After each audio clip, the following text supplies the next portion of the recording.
Good morning, and thank you for joining us. I'm Felicia DePaula, Program Development Specialist with New Mexico Economic Development Department. We are live from Deming, New Mexico at Lescombes Winery, and I'm joined by Rebecca Lescombes, owner of the winery. New Mexico at Lescombes Winery, and I'm joined by Rebecca. We're having technical difficulties. Owner of.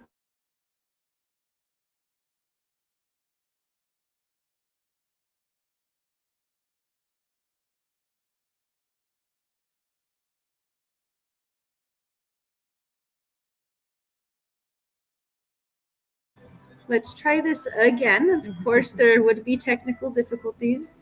Let me see if there's any backfeed. Sounds good. I think we're okay. All right, we have John Winscott with MNerd, who is in the back of the production today. So he is going to walk us through what the production at the winery looks like, and Rebecca is going to go ahead and take over from here to explain a little bit of what you're seeing. John right now is in the primary place where our grapes first come in. So our grapes come in through the back in a hopper.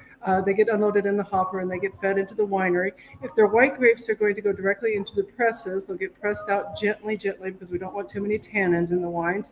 And then they'll go to one of these tanks for the fermentation process. They'll stay in these tanks for 7 to 10 days until the alcohol fully develops. At this point, we can either leave them here to rest, we can move them to another tank to rest, or we can put them in barrels to get some oak in them, or to get more oxygen exchange as well.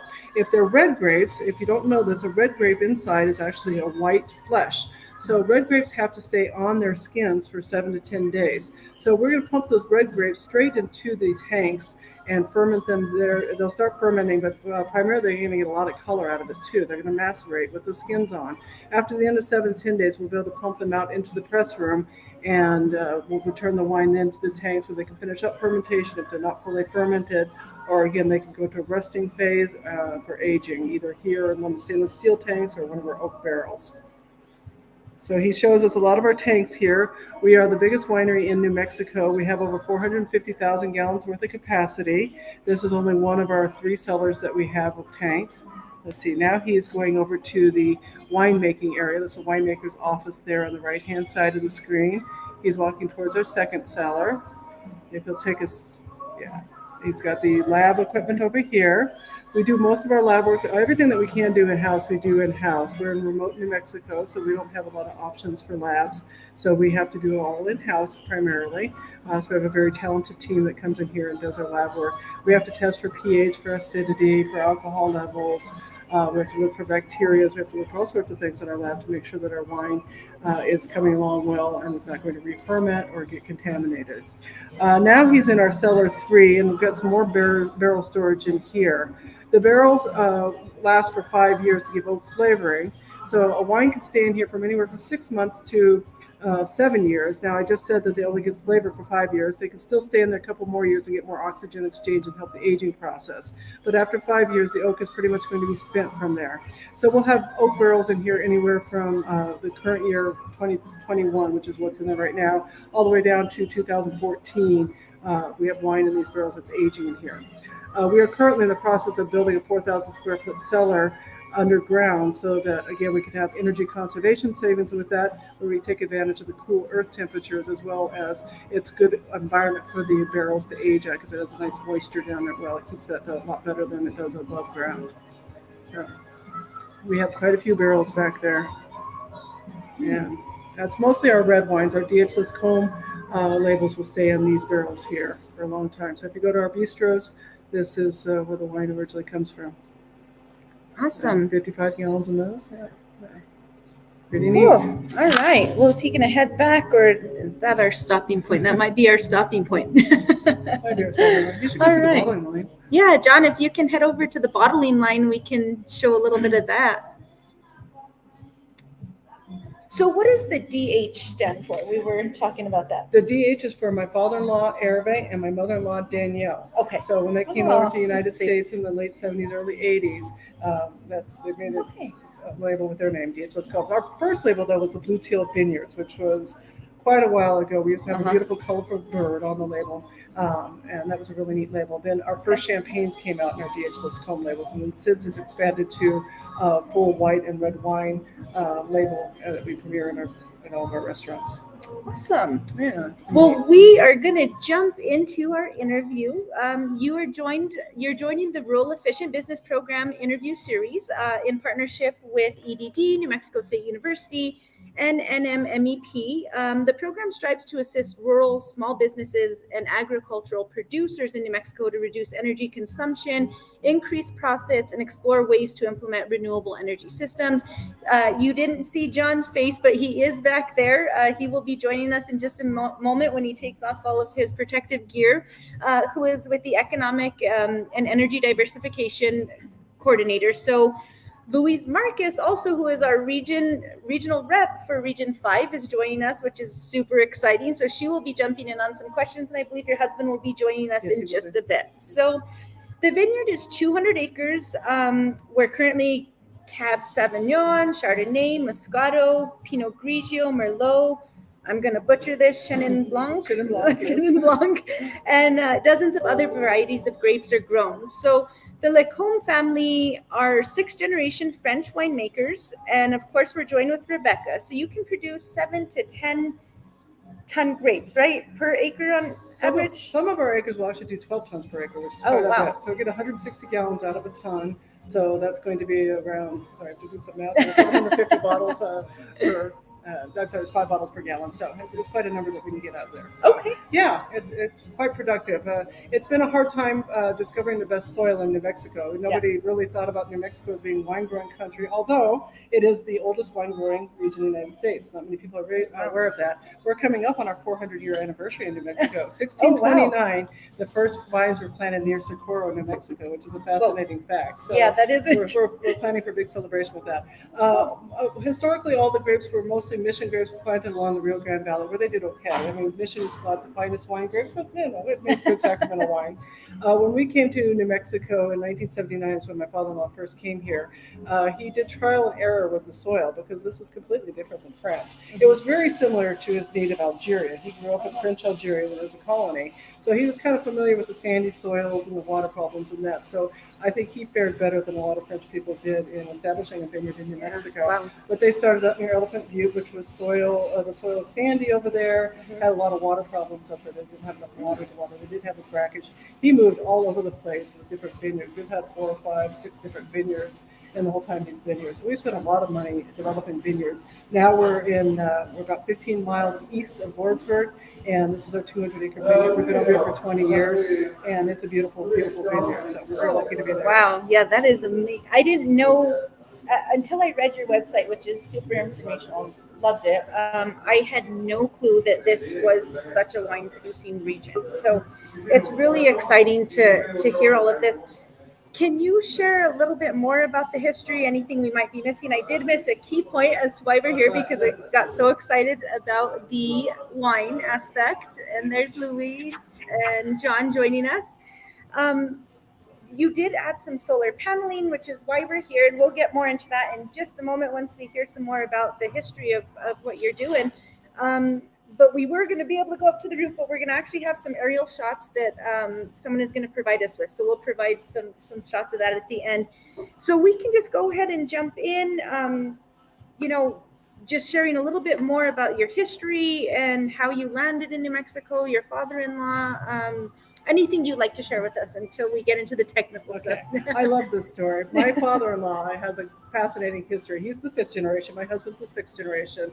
So in the 1850s in France, there was this whole colonization of the world going on with the European countries, right? Portugal, Spain, everybody was colonizing. And of course, France got into the action too. Well, France was colonizing Algeria. And so they wanted people to go down there and colonize. Well, to get people to colonize, they want people that don't have much to live for in their native country, right? So our ancestors were very poor people that lived in the Alsatian region of Germany, France. It's right in that border between Germany and France. And so in 1850, our ancestors went from Alsace down to Algeria to colonize down there. And once they were there, the French government gave them incentives to plant vineyards down there. So this is how we got in the wine business. Our first generation was because the French government gave us money to plant the vines down in Algeria. We continued for the 5 generations down there, continuing on with bulk wine production. What the wine down there wasn't as good as what came out of the French vineyards because the terroir wasn't as good, they considered it. But it was good for bulk wine. And in fact, it saved the French wine industry when they had the Phylloxera invasions in the early 1900s because all of the French vineyards were decimated, but the original rootstock that they had sent over to Algeria survived because that bug wasn't present there. So it was very lucky that they had that history of planting the vineyards there. But in 1960, the Algerians decided they wanted their country back, right? Mm-hmm. So the French people, of course, had to go. My father-in-law at the time was 19 years old, and the Algerian army was very concerned with these young Frenchmen, so they wanted to eradicate all the young Frenchmen. So my father-in-law and his brother were on a hit list of the Algerian guerrillas that were out there, and they escaped on a banana boat in the middle of the night, crossed the Mediterranean, got over to France, and they moved up to Chablis, where his super was at. Wow. Fascinating story, yeah, right? like, this wasn't just we had some plans, we planted them, it's just been a generation you have to go of back to this whole thing here. So once in Chablis, he established a vineyard there. He was there for about 10 years, had met his wife, had 3 kids over there.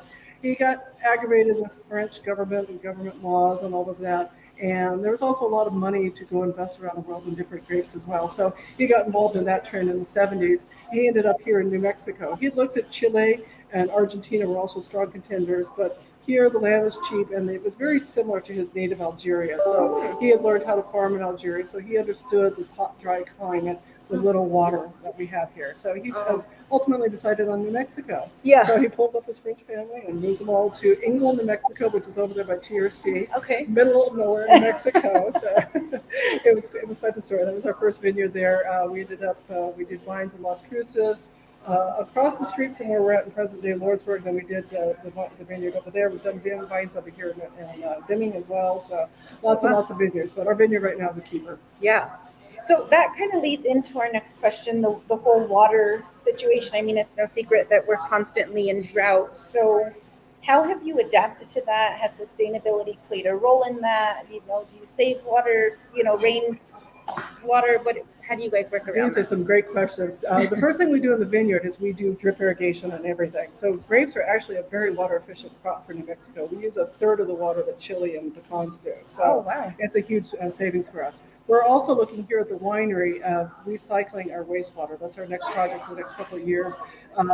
We currently use a pond system, which is not terribly good for the environment and the water usage and retaining our water. So we're looking at some sort of system to recycle that water where we can use it then to water along with and do things like that. You don't have to have really perfect water. So it is always on the front of our mind. What can we do to conserve our water? Awesome. Louise, John, feel free to jump in. I'm kind of hijacking the questions here. I just wanted to step in. There's something interesting you said while we were taking an initial tour around the facility, that you're always looking for a certain type of soil. Could you go into detail about sort of how that siting process works? So the trial and error process of doing soil, we've discovered over the years that grapes don't really like rich river soil. We tend to get more problems in that kind of soil. We get nematodes and other types of problems there that our vines just die. We used to have a beautiful vineyard here in the river valley in Deming, and it died very quickly because of the problems with the soil. Grapes tend to prefer a rocky, sandy soil with really good drainage. And this is the type of soil you're not going to plant your pecans on, you're not going to plant your chili on. So it's advantageous for the wine industry that, one, that we don't use a lot of water, and 2, we use the natural soil here that we really can't grow other crops on. Yeah, good question. Louise, did you have anything before I jump into some other questions? Well, I'm just going to ask quickly, and this may be my ignorance, please forgive me, but Miss Rebecca, is this the only winery you have? I know you have several locations around the state. Is this the only place you grow grapes? This is where the majority of our production takes place. We have our winery and bistros in the other locations. They produce a small amount there, but it's nothing substantial. All of our wine is basically done here. All of it's pressed here. All of the grapes are processed here. We can send juice out to other locations for fermenting. Great. Thank you. Question. And I know John just touched on this a bit, but what are your plans? We luckily got to have a tour before you got here, Louise. So it was exciting to see all of this. I said it's like an adult field trip. I know. I've had the tour before. Yeah. Oh, well then fine. You beat us. The composting was really interesting to talk about because I know that that's just leading in the direction of sustainability. So is this something that you're hoping to start doing some farming for your bistro? What are the bigger plans with that? Or Well, we've been doing the composting. So she mentioned the composting. We take all of our scraps from the wine making process, all the leaves, all the stems, all the seeds, all the skins, all of that. We take that back to the vineyard and compost it. We buy local manure, straw, refuse from cotton fields. We buy all that stuff and we'll ship it over to Lordsburg. We do all of our own composting, which we put all over our vineyards. My brother-in-law's been doing that for about 10 years now. It's a fabulous thing that he's been doing. We are looking at going organic in our vineyard maybe in the next 10 years. It's something that we've been toying with, and it's a big part of sustainability, and it'd be a good thing for us to do. So we are looking going in that direction. As far as raising vegetables, we have thought about that as well. So our next step might be actually to get in partnership with local meat producers and get our own beef that way. We don't really want to be the farmers per se, but I mean, we definitely want the local produce and local agriculture. that's amazing. John, I know you had a couple of questions leading into that. Go ahead and jump in there. Yeah, I absolutely. Regarding another sort of conservation measure that you're thinking about undertaking, I don't know if I missed this while I was walking around the facilities, but regarding the fermentation tanks and the temperature that you have to keep those at, you had mentioned earlier that you had an interesting idea of ways that you can keep that cool in the future. And I was just wondering if you could elaborate for the audience, if you haven't already. Oh, we installed a boiler, and we're a glycol boiler system, and we're piping that into the tanks to heat and cool our wine more efficiently. So we used to use water cooling jackets, and water wasn't nearly as efficient as the glycol is for us. So that's been a big project for us as well. And those fermentation tanks, those are the biggest energy users here at the facility? My husband just joined us, so he could probably answer that question a little bit. Yeah. Get him in the picture here.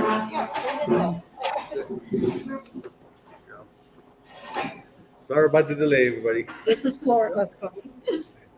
Florent, we have John and Louise on the other camera with us, and we're live on YouTube. Cool. Yeah, Very nice. Thanks for joining us. Oh, thank you. Mike, sorry to put you on the spot right when you walked in, but All good. All good. the question I had was, what's your biggest energy user here at the facility? Cooling. It takes a lot, get those grapes in, you have to cool them down as soon as possible to keep the freshness is a big part of it.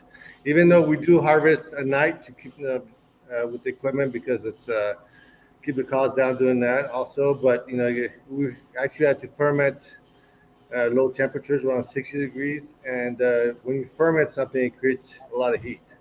So it takes a lot of cooling. And then when we bottle our mimosas or sparkling wines, we need to go down about 30, 32 degrees Fahrenheit to actually cool it down to bottle it. So all those things take a lot of energy, definitely. And Sure.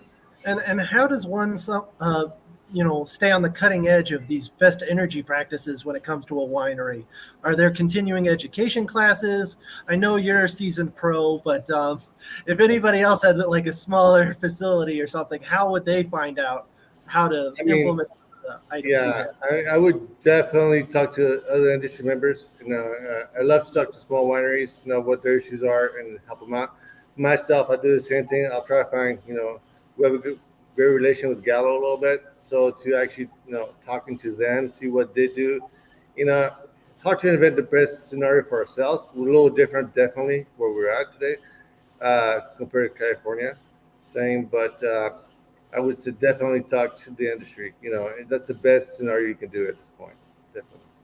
Sure. So Florent, what was your aha moment of we need solar paneling can make a difference? What was the adjustment for you? Adjustment, there's always money, definitely, right? That helps a lot. That's a big part of it. But I think, we've got to think energy is going to be an issue in the future. It's always going to be, there. The infrastructure electricity is going to be an issue. I believe that's something that's going to, because the electric cars are coming in place and everything else. So that's something we need to look at and making sure we have enough power. Definitely, but that's why the dollar and the ability to help out in the industry also, I think, and we have to be aware of what's going on around us. Otherwise, if you don't, it can overwhelm you, definitely. Yeah. So has this slowed down production at all, or the effectiveness that you had? No, not at all. The companies we work with, Mimbres Solar and Lauren, was real well done, I think. They were very helpful.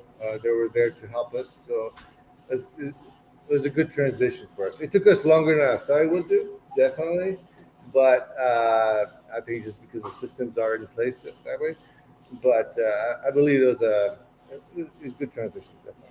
So from start to finish for other vineyards or rural businesses that are wanting to do this, what was the whole time frame from I'm going to say at least 16 months. 16 months? You have to get the whole thinking about it, making sure everything is feasible and understanding the numbers, and then the whole process until it actually can then comes over and says, okay, you're switched out. You're good to go at that point. And you see something different from you built. It's a big difference. Gotcha. And I understand that you have rooftop solar.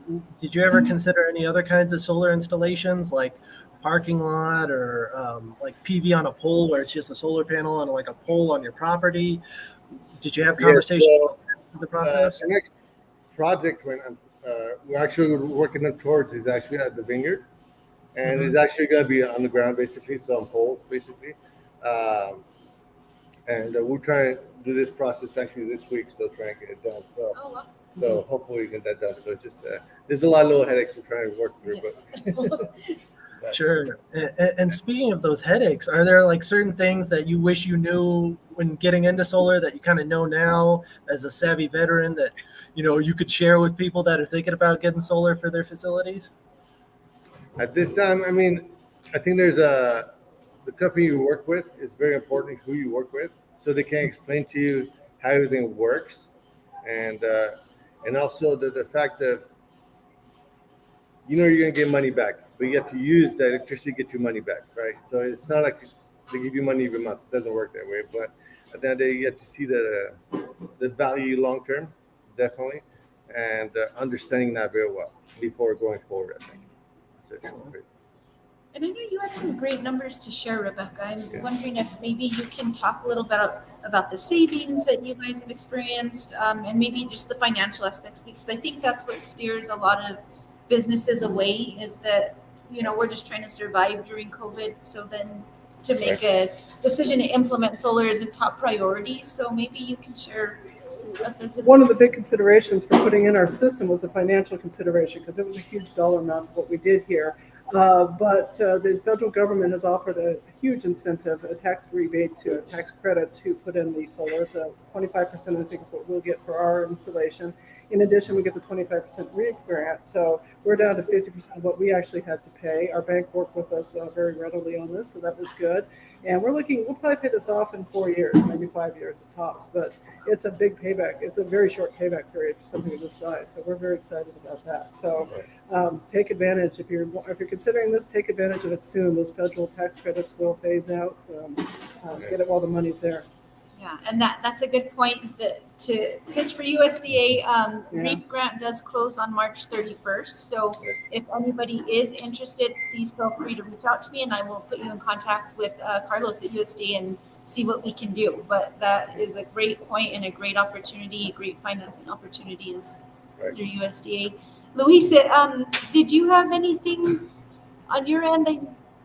I was just going to ask, if you were completely green and had no idea where to start, where would you tell people to start? What would you recommend? I mean, who do they talk to first?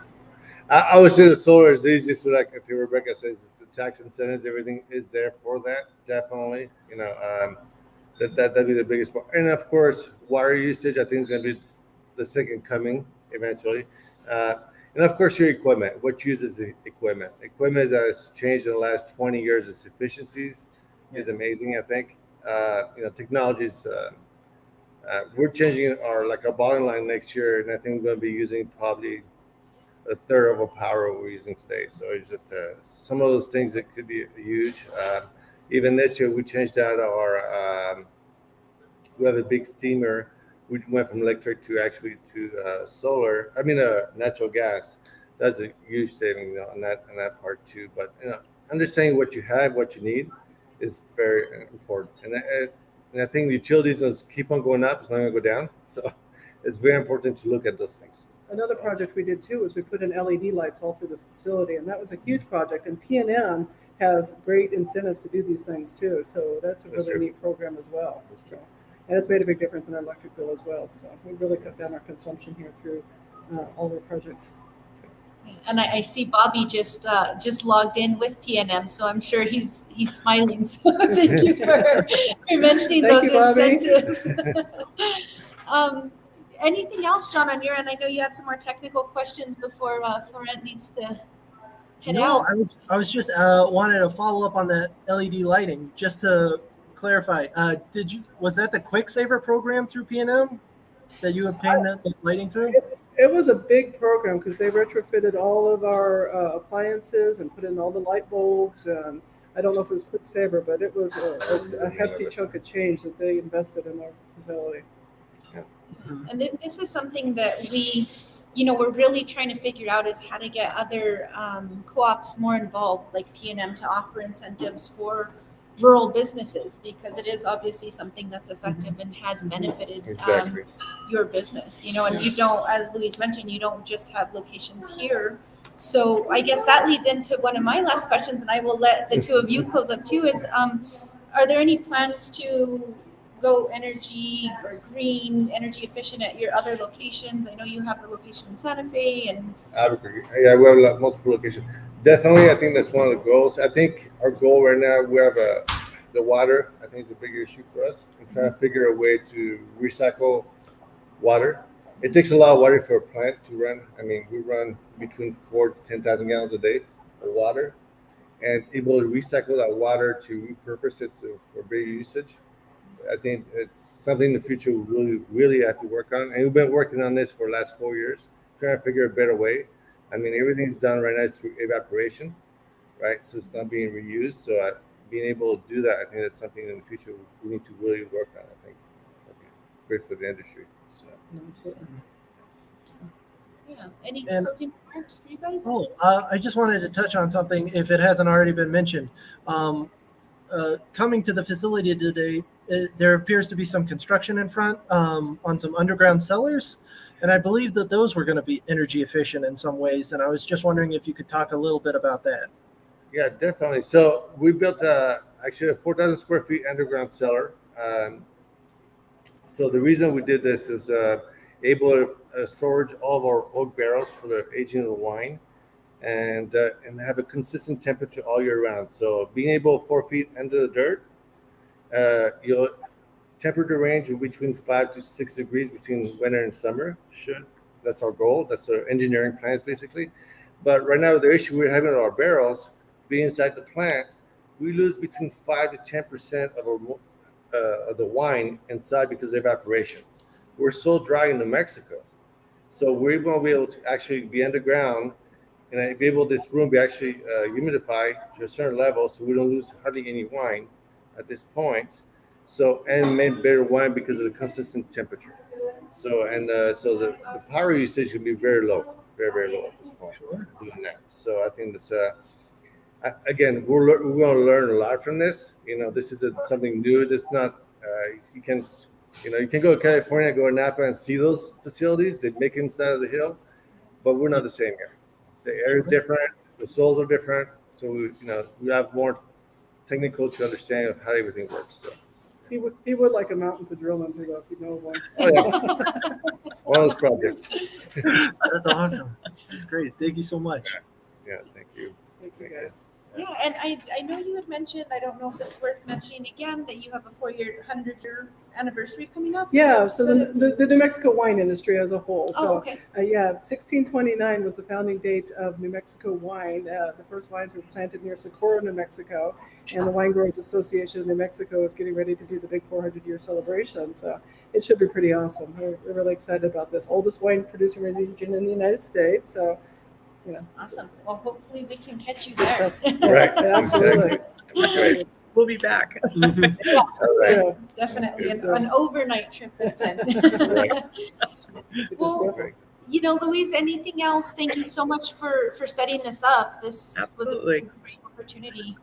I want to go back to something Rebecca said at the beginning. You were saying that you had moved from a boiler to water jackets. Can you talk a little bit about the benefits you've realized because of that? We're doing the glycol jackets. She got it backwards. Okay. Oh, the heating and cooling on the Yeah, tanks. yeah, Exactly. exactly. So there's a process we have to make for making wine. We have to be heat and cold stable, and both of those processes, one needs heat, one needs cold. So in the past, we were using different processes that would take a lot longer, more energy. So we were able to actually isolate each tank to do heat or cold. So we don't have to pump the wines out of each tank to a different tank to heat it up and cool it. So it's more efficient this way. So Absolutely. less energy used at that point. Interesting. Thank you. You're welcome. Well, I think that about sums it up. I always love to end these interviews like this. If you could offer any advice to a rural business who is scared about the finances, who wants to get into this, the green industry, what would you recommend? Our economic development people have been awesome. Between Luis and Carrie Arias at our local development office, I mean, they are such valuable resources, and they pointed us in many of the right directions, or given us lots of people to follow up with leads on. So, yeah, follow up with your local economic development. Be friends with them, and USDA too if you're in the agricultural Right. business. Yeah, be part of that. Definitely where we're at. It's a lot harder to be in business in rural, definitely, in certain ways. In certain ways, I think we're stronger because we have a stronger team. Certain way, but I think at the same time, if you're gonna go solar, work with the USDA and everybody else, and then just work with your bank. Your bank will look at those financials. It'll make sense for them. It will. Yeah, I mean, even without the REAP grant and without the tax credit, we'd still pay it off in 8 years, which is an incredible return on investment. Okay. So, Okay. yeah, so you can't complain with this anyway. It's no lose. Exactly. So. Well, amazing. I know that you have a lot going on, so it came at a wild time for you. But I just really wanted to thank our partners, NMMEP and NMSU, for any no-cost energy assessments. Please feel free to reach out to Jalal Rastigari. Jennifer Sinsaba is great at NMMEP if you are needing any assistance with manufacturing. Again, a thank you to Louise for heading out here, and we got to do a fun day trip. John, thank you again. And of course, a big thank you to Rebecca and Florent for allowing us to come visit today. Join us next month. We will be in Raton at High Country Meats. So with any questions about our program and any questions for Rebecca or Florent, I will send them their way. Feel free to email me, and I will provide my email address. And I hope everybody has a great day. Thank you again. Thanks, guys. Thank you. Bye-bye. Bye.